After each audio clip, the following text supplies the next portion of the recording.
Euh, donc aujourd'hui, on est là pour parler des collagénoses, parce que le mois dernier, j'ai parlé du collagène et ça m'a quand même amené vers des réflexions, un petit peu comme d'habitude, sur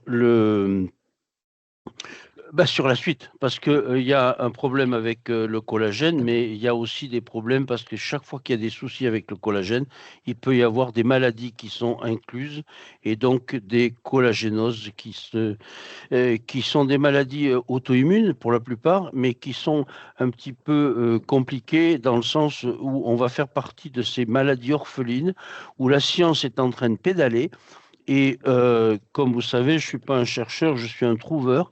Et donc, ça m'a donné quand même des idées de travailler sur ce collagène. Pourquoi? Alors, je vais quand même vous faire un petit rappel de ma conférence du mois dernier, mais très rapide. C'est-à-dire qu'en fait, le collagène, c'est un assemblage de briques. Les briques sont des acides aminés et on ne peut pas absorber du collagène direct pour l'utiliser nous en tant qu'humains. On est obligé de passer par notre génétique et de fabriquer des protéines et qui vont pas être les mêmes collagènes qu'on va trouver dans les yeux, dans les artères ou dans d'autres endroits du corps parce que à chaque lieu va correspondre un type de collagène différent. La dernière fois, je me suis insurgé sur comment dire, la surenchère des laboratoires qui disaient, moi, mon collagène, il est meilleur que le tien parce qu'il est mieux absorbé.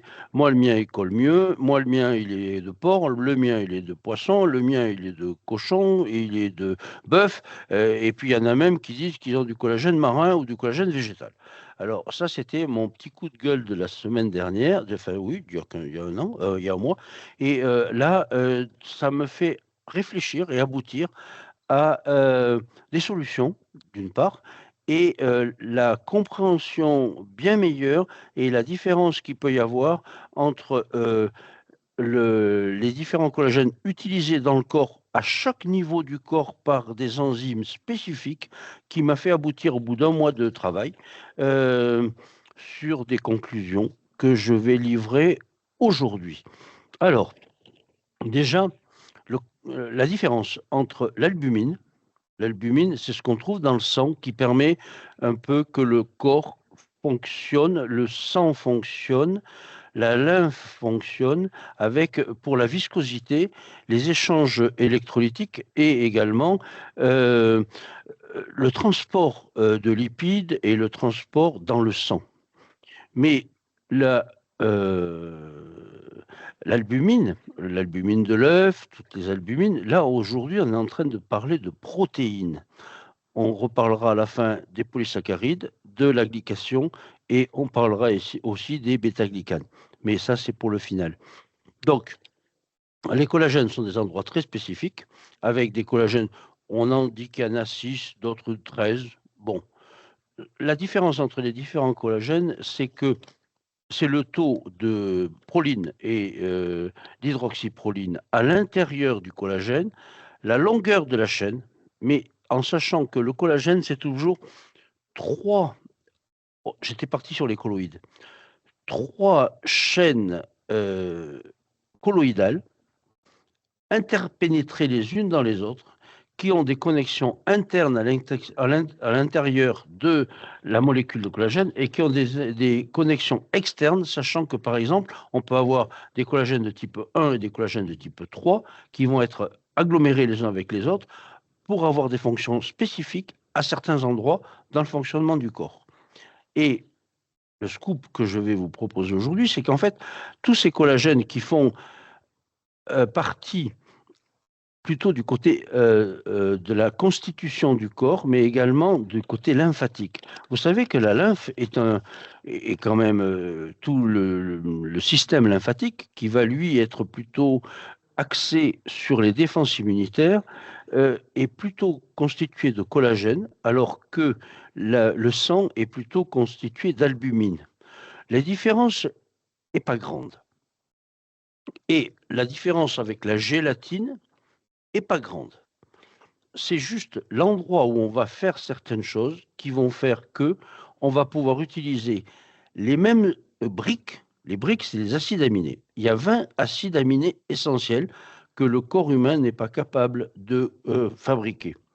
À part ces 20 acides aminés essentiels, on va avoir d'autres acides aminés un petit peu plus complexes que l'on trouve, mais on a besoin dans l'alimentation, je veux dire qu'on soit vegan, qu'on mange de la viande, du poisson, des œufs, enfin bon, chacun fait ce qu'il veut avec ses croyances.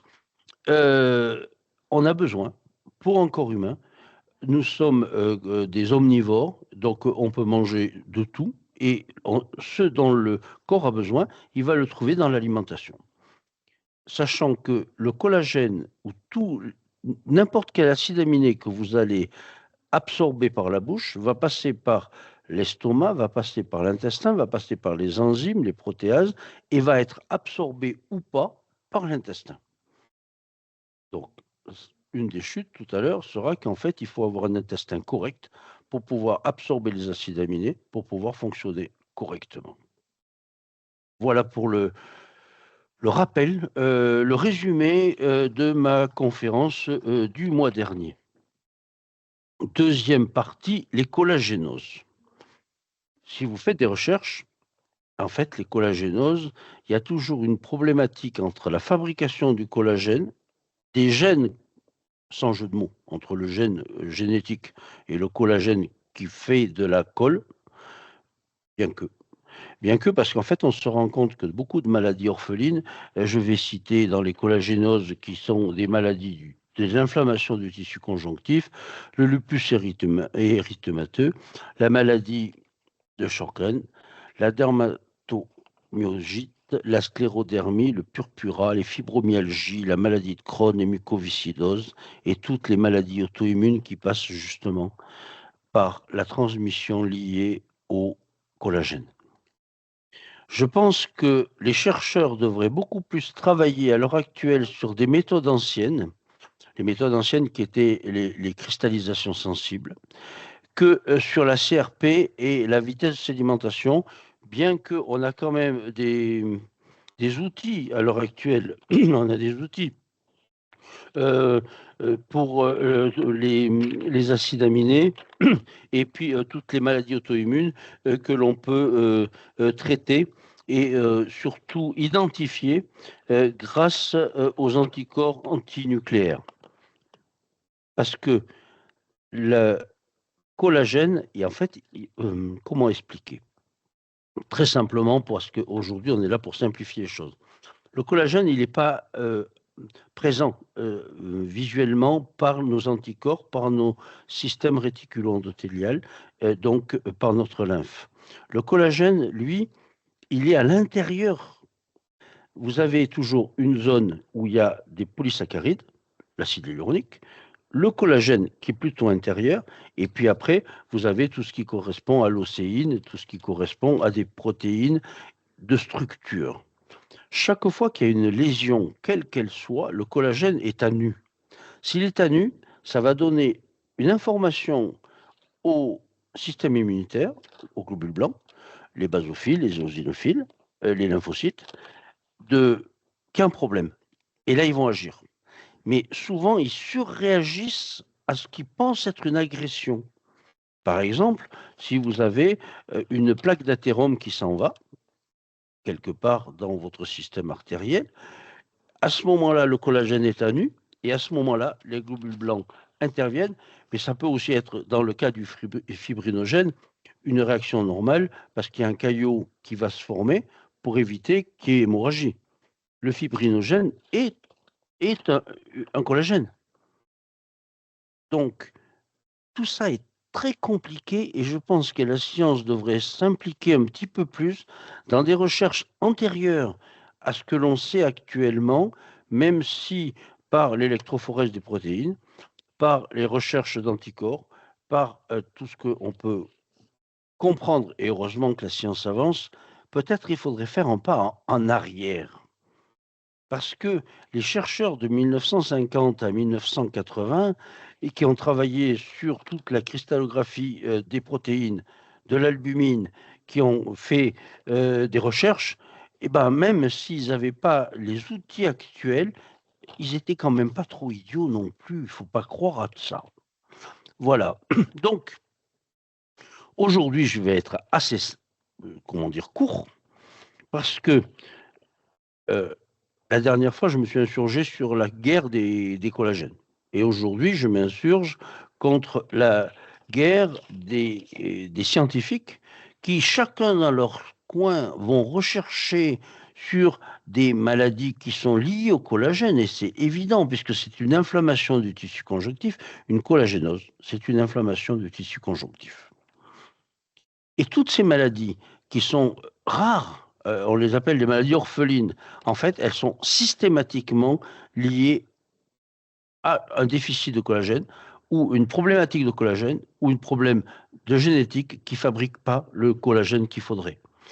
Donc, même par exemple, dans la mucoviscidose, on se rend compte que c'est un problème de fabrication d'une protéine qui s'appelle la CFTR, qui est cette protéine-là, la CFTR, est une protéine visqueuse qui permet normalement aux poumons de pouvoir respirer et met un petit peu d'huile dans les rouages entre la lymphe et le poumon. Et en fait, il y a un problème génétique qui fait que cette protéine, elle n'est pas active.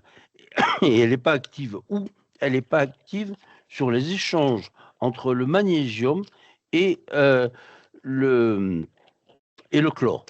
Donc, en fait, une des propositions que je vais faire tout à l'heure, ça sera une avancée sur le chlorure de magnésium, parce que peut-être qu'on pensait que le chlorure de magnésium allait avoir une action plus sur le côté intestinal, ce qui est vrai, dans la maladie de Crohn, dans les constipations, dans les évacuations, mais également sur tout ce qui est crampes, au niveau musculaire, tout ce qui est arthrose et fonctionnement. Et en fait, on se rend compte que cette molécule, alors je ne vais pas rentrer dans les histoires de, j'ai travaillé d'ATP à AMP et de circulation de l'énergie à l'intérieur d'une espèce de tube qui va permettre de faire rentrer, sortir le chlorure et de rentrer, sortir le magnésium à l'intérieur de l'épithélium pulmonaire et qui va créer la mucoviscidose. J'espère que je serai peut-être entendu par quelques chercheurs et je suis à disposition pour transmettre mes réflexions et éventuellement mes conclusions. Mes conclusions, elles vont être lesquelles? Excusez-moi, j'ai besoin de mes produits tout de suite. Pardon, je suis un peu avec, des fois direct avec. Alors, mes conclusions, elles vont être lesquelles? Ben déjà, il faut qu'il y ait un équilibre osmotique et qu'il y ait du chlorure de magnésium. Il faut qu'il y ait des oligoéléments, il faut qu'il y ait tout ce qu'il faut pour que l'organisme fonctionne. Ça, c'est un départ. Il faut qu'il y ait les 20 acides aminés essentiels. Ça, c'est un départ. Et après, peut-être qu'il peut y avoir des carences en proline, hydroxyproline et tous les acides aminés soufrés, la cystéine, la méthionine, etc. Pourquoi? Parce que dans la fin de la molécule de collagène, il y a ce qu'on appelle les télos. Télos, c'est ce qui est au bout. Et en fait, pour que ça fonctionne, il faut que les télos, ils contiennent des ponts sulfure, excusez-moi pour le côté plus scientifique, ou des ponts qui vont créer avec des doubles et triples liaisons dans l'échelle et dans cette espèce d'hélice tripartite qui existe, des ponts, soit à l'intérieur de la molécule de collagène, soit avec d'autres molécules de collagène pour agrémenter la viscosité et faire un fonctionnement un peu plus efficace.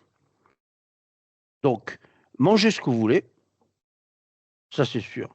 Par contre, peut-être supplémenter un petit peu en tout ce qui est à base de soufre. Nous manquons tous de soufre. En 1900, on mangeait du pain et on mangeait du chou. Maintenant, on mange des solanés. Les solanés, c'est les tomates, les patates et tout ça. Mais elles n'ont pas de soufre. Donc, il faut supplémenter en soufre, en acide aminé soufré. Vous pouvez manger vraiment tout ce que vous voulez. Et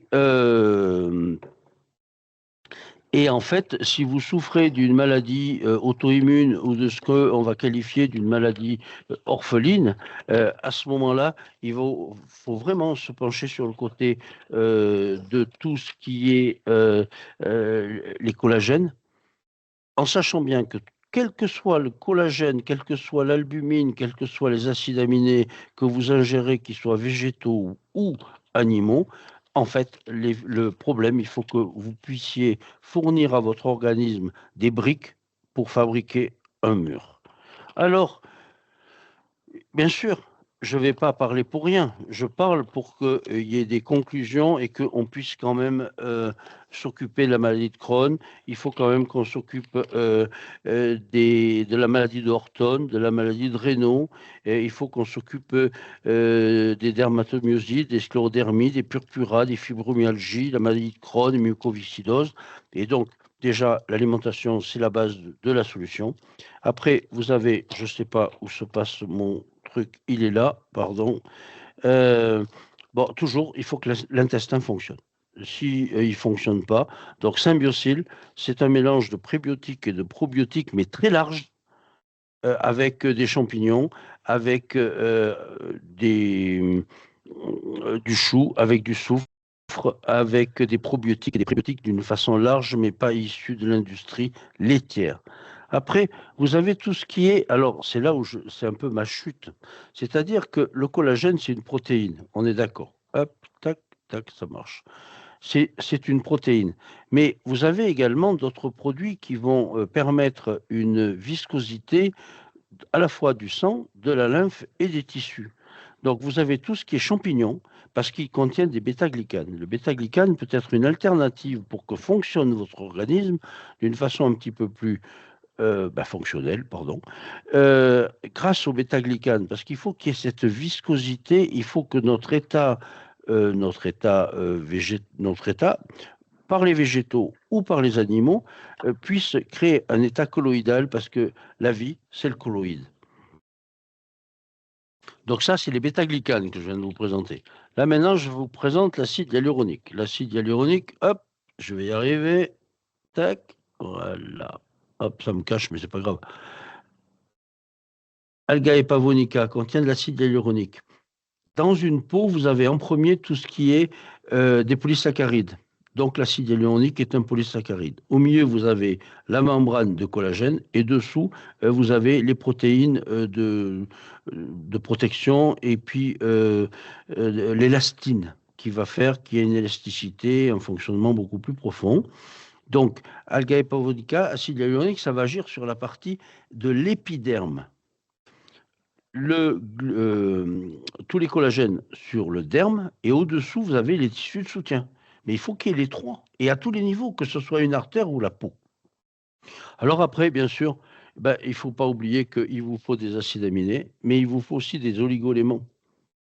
Parce que sans les oligoéléments, sans le chlorure de magnésium, sans le manganèse, sans l'iode, sans les oligoéléments, donc écoutez, faites confiance à Vecteur Énergie parce qu'on a toujours été pionnier et on continuera à l'être, même sur des maladies qu'on pourrait qualifier. Mais en fait, ce n'est pas des maladies, c'est des distorsions génétiques par mauvaise fabrication ou par des perturbations extérieures qui font que. Alors après, j'aime bien finir sur une note optimiste. J'ai vu que, en fait, si on est hétérozygote, ça veut dire qu'on a deux gènes, un du papa, un de la maman, qui sont différents. Et à ce moment-là, le fait d'être hétérozygote va nous permettre de guérir à la fois notre santé, notre maladie, parce qu'en fait, on est malade d'un côté du père ou de la mère, mais également, ça va permettre génétiquement d'améliorer notre capital génétique et de faire que nos enfants pourront peut-être ne pas avoir la maladie, sauf s'ils sont homozygotes. Parce que si on est homozygote et qu'on a deux gènes qui foirent, et ben à ce moment-là, effectivement, en fait, on va se retrouver avec une mucoviscidose. Mais il y a moins de 1% de la population française, européenne qui a la mucoviscidose, alors qu'on est 20% à avoir le gène, enfin avoir l'absence de gène sur un de nos gènes. L'absence de formation, en fait, d'efficacité du gène sur un des gènes de la mucoviscidose, qui est le gène CFTR, qui fabrique une molécule que on fabrique mal parce qu'elle n'est pas efficace sur les transports ioniques. Voilà. Donc, en fait, si on est malade, nous, on peut être génétiquement atteint et ne jamais développer la maladie. Et on peut aussi développer la maladie, mais si on met quelques corrections, ne développer un petit peu moins la maladie de Crohn, développer un petit peu moins une fibromyalgie et développer un petit peu moins certains symptômes qui nous atteignent dans la chair. Alors après, je ne sais pas pourquoi, la plupart des maladies auto-immunes vont toucher beaucoup plus les femmes jeunes que les hommes. Je ne comprends pas quels sont les modes réactionnels sur le XY plutôt que sur le XX. Ça, c'est peut-être un axe de recherche, mais même si je connais très bien l'immunologie, je connais un petit peu moins la génétique. Je vous remercie de m'avoir écouté. Le mois prochain, j'ai quand même des petites idées sur de quoi parler. Et je pense que je vais parler de tous les gens qui sont électrosensibles. Il y a quand même une problématique à l'heure actuelle. Alors après, on n'est pas tous complotistes, je ne le suis pas, enfin j'essaye d'être scientifique, mais il y a quand même dans les gens que je peux suivre, c'est pas une clientèle, c'est des amis plus ou moins, je les aide. Il y a quand même de plus en plus d'électrosensibles et je vais passer le mois de février jusqu'au début mars à travailler l'électrosensibilité, les histoires de graphène, quelle est la relation qu'on peut avoir avec les chromosomes. Et encore une fois, on va se retrouver sur un problème de colloïde parce que un chromosome est génétiquement quelque chose qui se promène sur 3 dimensions, donc qui est colloïdal. Voilà le projet pour le mois prochain. Ben, s'il n'y a pas de questions, on va clore la séance et vous dire rendez-vous le mois prochain sur l'électrosensibilité. Je ne parlerai pas trop du compteur Linky, je vous promets, parce que j'y comprends rien. À bientôt. Merci de votre écoute.